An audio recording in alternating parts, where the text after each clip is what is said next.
Government of India के Department for Promotion of Industry and Internal Trade DPIIT na shakkhanglaba Manipur startup entity Chamag Humfutara Mapan Leiduna North East region da Khumang Chaosinba state ama Oiba Ngamle ngasi chathakhiba Rajya Sabha gi mifam da hanglakpa wahangi paukhum oina Development of North Eastern Region ke Minister of State Dr. Sukan Mazumdar na piba paukhum gi machung ina Central Government na lebak asigi innovation amasung startup sing makhong sombi naba mapangan leiba ecosystem ama semgatnaba amade startup ecosystem the investment gi pungning thogatnabagi pandamda kumja English ngani shubna taraga taruki January tang taraga tarukte Startup India initiative ase hodokhe Department for Promotion of Industry and Internal Trade na mamang chahi gi December tang 38 faubada startup oina shakkhanglaba North East ki state singi oiba entity gi list ta Manipur startup chamug humfutara mapan leiduna anishuba mapan kanba ngamle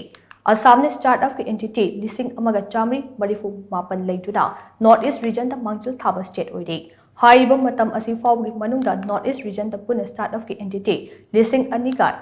Yankai Mari Lady Amarom the Minister of Donor ge Administrative Makada Laiba North Eastern Development Finance Corporation Limited na North East Enterprise Development Scheme gi Khutang da North East region the startup ecosystem samgatnaba first generation entrepreneur sing dak ngaklok piri hainasu Minister Dr. Sukan Mazumdar gi pakhum asina makha tare